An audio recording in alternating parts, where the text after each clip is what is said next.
The hearts were still beating when they found them. Three of them nestled inside the landing gear bay of a Boeing 737, pulsating in perfect synchronization despite being disconnected from any body. The maintenance crew at Dallas-Fort Worth International Airport thought it was a prank at first, some elaborate Halloween decoration left by another shift. But when Chief Mechanic Ray Donovan touched one with his gloved hand, he felt the unmistakable rhythm of a living human heart.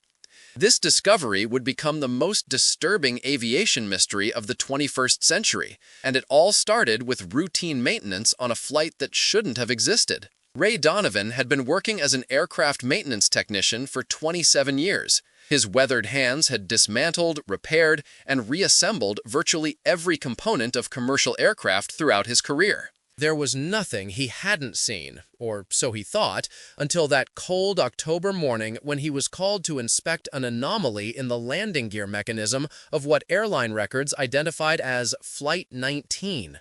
"I've inspected thousands of aircraft," Ray would later tell investigators, his voice trembling despite his attempt to maintain composure. "But nothing in my career prepared me for what we found inside that wheel well. Nothing."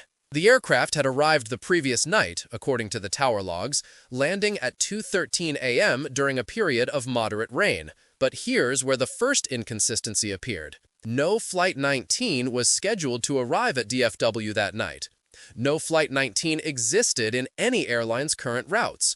Not since the infamous disappearance of 5 Navy Avenger torpedo bombers over the Bermuda Triangle in 1945 had any commercial airline dared to use the designation Flight 19. It was considered bad luck, an aviation taboo. Yet, there it was, a Boeing 737-800 with partially obscured registration numbers parked at gate D37. The gate attendants had no record of its arrival. The overnight staff assumed it had been redirected from another airport due to weather conditions. By morning, when Ray's team arrived to perform what was supposed to be routine maintenance before its next departure, the mystery had only deepened. "The first thing we noticed was the condensation," explained Terry Matheson, one of the junior technicians who accompanied Ray that morning. "It wasn't just normal dew. The fuselage was literally dripping with moisture, even though it had been in the hangar for hours. And it was cold, unnaturally cold, like it had flown through the Arctic." Ray ordered his team to begin the standard pre-flight check, starting with the landing gear, which had reportedly made an unusual sound upon touchdown, according to one of the ground crew. That's when they discovered that the access panel to the landing gear bay had been sealed with an unidentifiable substance. It wasn't standard aviation-grade sealant. It appeared organic, almost like a thick, crystallized amber. "We had to use special solvent to get through it," Ray recalled. "I've never seen anything like it before or since. It was like the plane was trying to protect something inside." When they finally breached the panel, a rush of frigid air escaped, carrying with it the metallic scent of blood and something else, something that the maintenance crew would later describe as the smell of deep ocean. Inside, nestled between hydraulic lines and the mechanical struts of the landing gear, were 3 human hearts. But these weren't normal anatomical specimens. Each heart was approximately twice the size of an average adult human heart. They were deep crimson, almost purple, and most disturbingly, they were beating. Slowly, rhythmically, and in perfect unison. No tubes, no visible blood supply, no artificial support mechanism of any kind. Just 3 oversized human hearts contracting and expanding as if they were still inside living bodies. "I thought I was hallucinating," said Terry, who would later require 3 months of therapy to process what she had witnessed. Hearts don't beat outside bodies unless they're connected to machines. But these were just sitting there, pulsing like they belonged there. Ray immediately called for security and medical personnel. Dr. Elena Vasquez, a cardiologist who happened to be at the airport for a conference, was the first medical professional on the scene. Her scientific training did little to prepare her for what she encountered. "Medically speaking, this shouldn't be possible," Dr. Vasquez stated. "Hearts require oxygenated blood and electrical stimulation to beat. These organs had neither. Yet they maintained not only a rhythm, but a synchronized one, beating exactly 61 times per minute, which is, coincidentally, the average resting heart rate of a pilot. As airport security established a perimeter around the aircraft, another discovery was made. The temperature inside the landing gear bay registered at 33 degrees Fahrenheit, just above freezing, despite the hangar temperature being a comfortable 72 degrees. More peculiar still, the Harts generated no heat signature on thermal imaging equipment.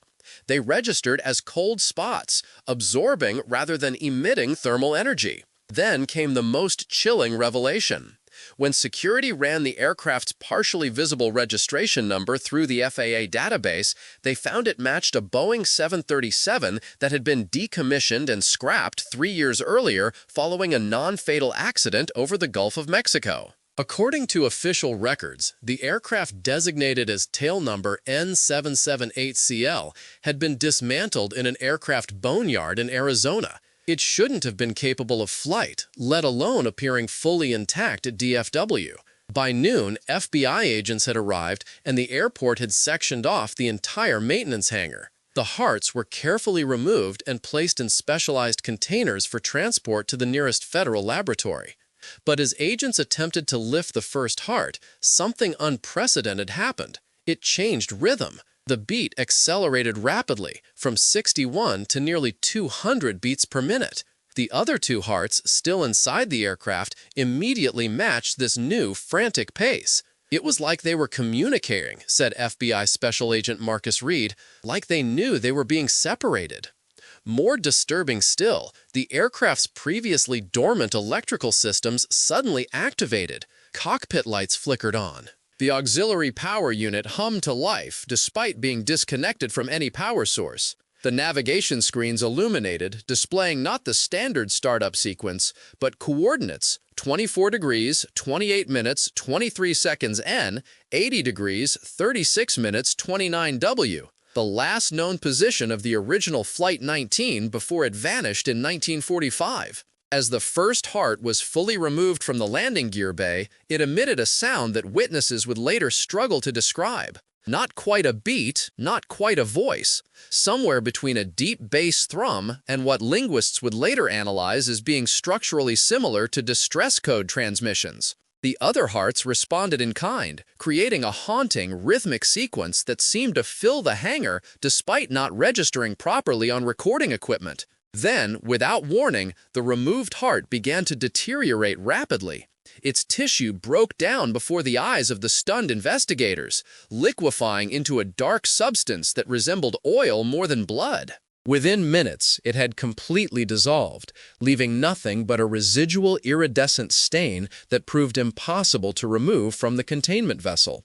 The decision was quickly made to leave the remaining Harts in place while experts were consulted. Among them was Dr. Richard Keller, a specialist in experimental cardiac preservation from Johns Hopkins University, who arrived by private government transport just 3 hours later. What we were witnessing defied everything we know about human physiology, Dr. Keller explained. Hearts require a constant flow of oxygenated blood. They can't survive more than minutes outside a body or artificial support system. Yet these organs appear to have been functioning independently for an extended period, possibly days or even weeks. Dr. Keller's preliminary examination revealed another anomaly.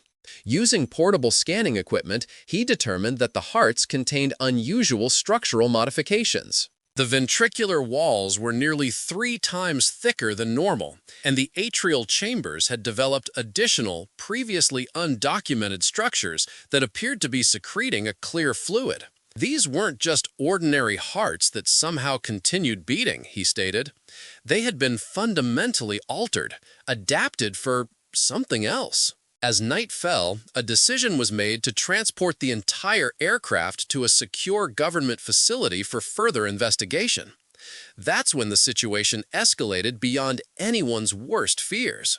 As the maintenance crew prepared the aircraft for transport, all 3 Harts suddenly accelerated their rhythm again, beating so rapidly they became a near continuous hum. The temperature inside the landing gear bay plummeted to well below freezing, causing ice crystals to form on the metal surfaces.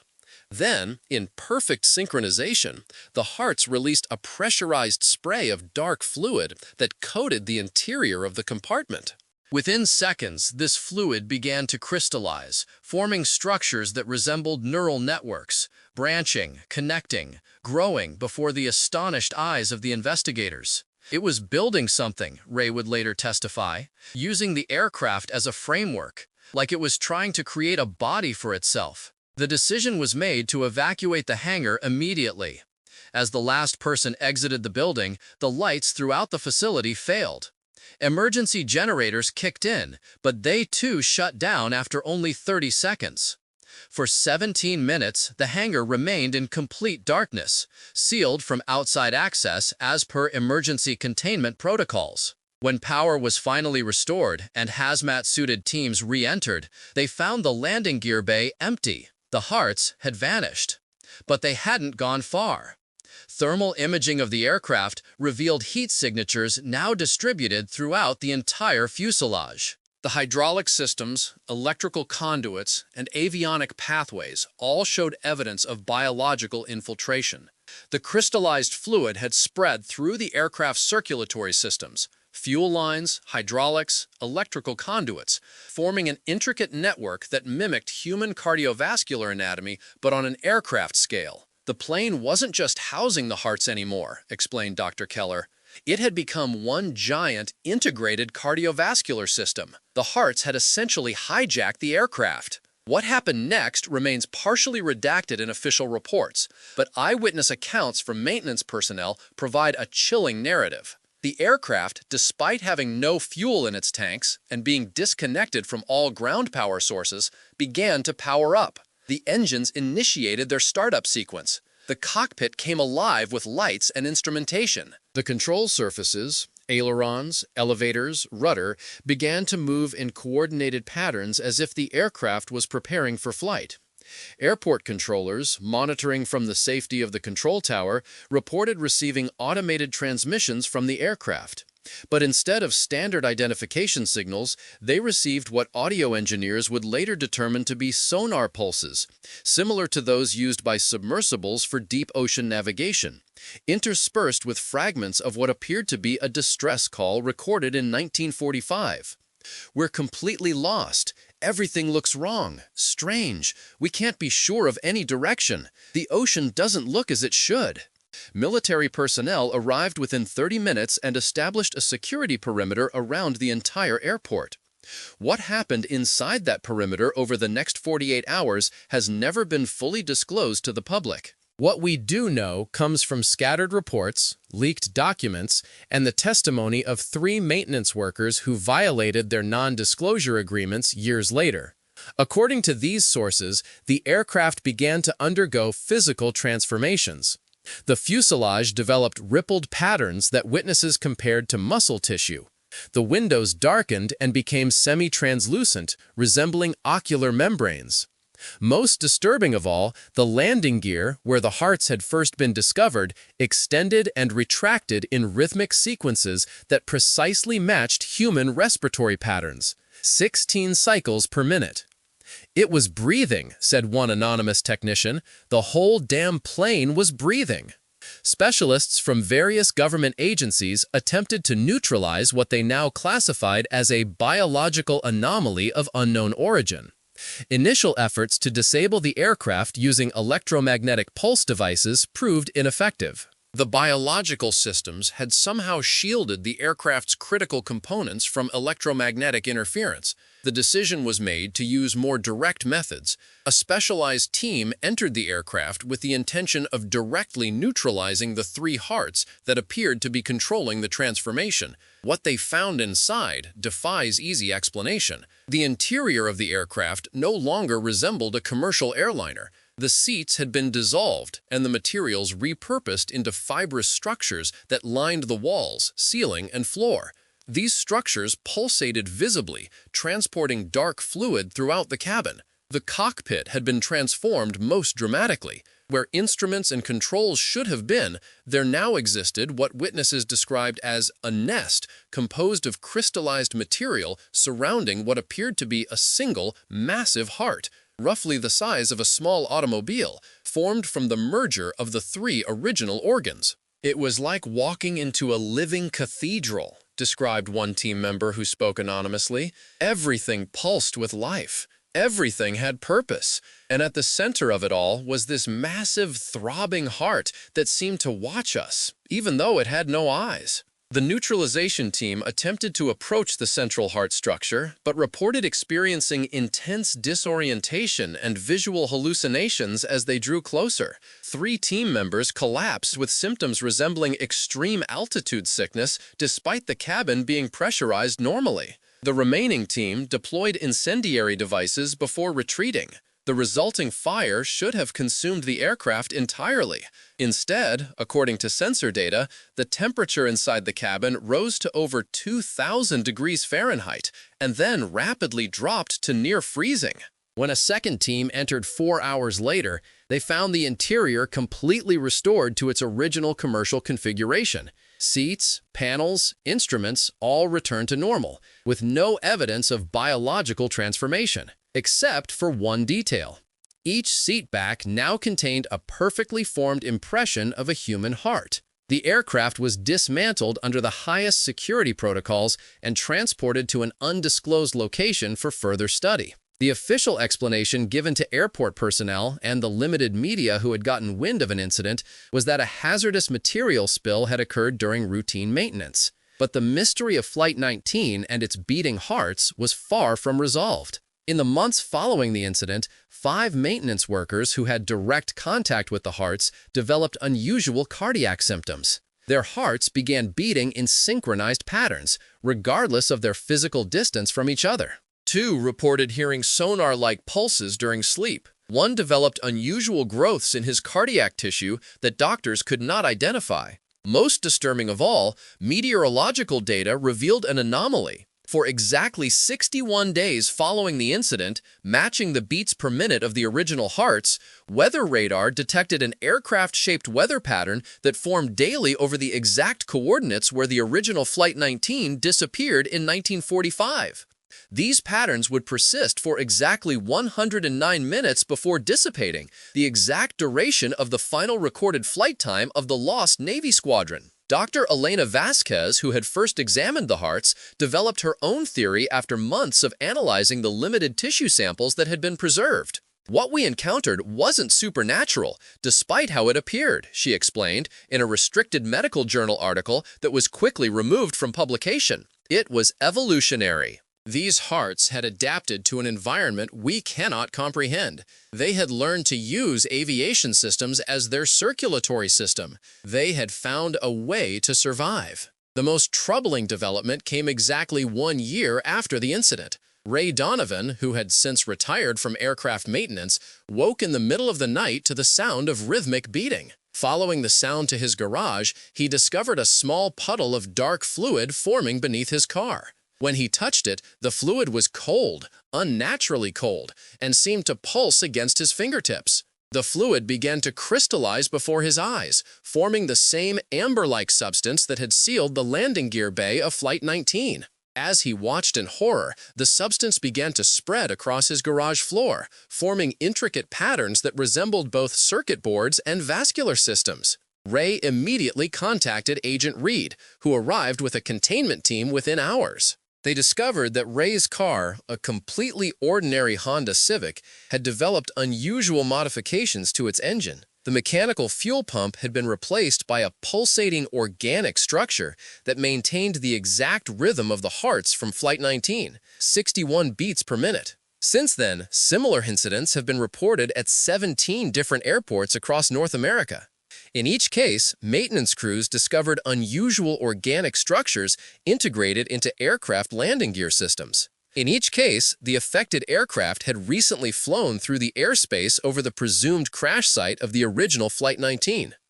The FAA has quietly implemented new maintenance protocols requiring specialized scanning of all landing gear systems on aircraft that cross these coordinates. They've also rerouted many commercial flights to avoid the area entirely, citing air traffic congestion as the official reason. But perhaps the most chilling epilogue to this mystery comes from the cockpit voice recorder of a private jet that malfunctioned while passing through the area last year. For 3 minutes and 27 seconds, instead of recording the pilot's conversation, it captured only the sound of a heartbeat, strong, steady, and beating at precisely 61 beats per minute. In the background, barely audible, a voice that audio analysts could not identify whispers the same phrase repeatedly. "We are still flying. We are still alive. We are coming home." The phenomenon, now known among aviation specialists as the beating heart anomaly, remains largely classified. Official explanations range from mass hallucination caused by chemical exposure to elaborate hoaxes perpetrated by maintenance personnel. But those who witnessed the events at DFW know differently. They've seen how the boundary between machine and organism can blur, how something can transform aviation technology into living tissue, and how hearts can continue beating long after they should have stopped. The most recent development occurred just 3 weeks ago. A routine radar sweep over the Bermuda Triangle detected an aircraft flying in a perfect circle at 30,000 feet. When intercepted by Air Force jets, no physical aircraft was visible at the coordinates, yet radar continued to track its movement. The pilots reported hearing a rhythmic thumping sound through their headsets, followed by a voice transmission that chilled them to their core. "We are Flight 19. We were lost, but now we see. We are coming back different." The transmission ended with what audiologists have confirmed to be the sound of a human heart beating at exactly 61 beats per minute. Commercial airlines continue to fly thousands of routes daily. Maintenance crews continue to inspect landing gear, hydraulic systems, and engine components according to strict safety protocols. But now they listen for irregular sounds, they watch for unusual moisture, and they approach sealed compartments with a new kind of caution, because somewhere in the skies above us, Flight 19 continues its journey. The hearts continue to beat, and the transformation continues to spread. If you were a maintenance technician and discovered a beating heart inside an aircraft component, what would you do? Would you report it immediately,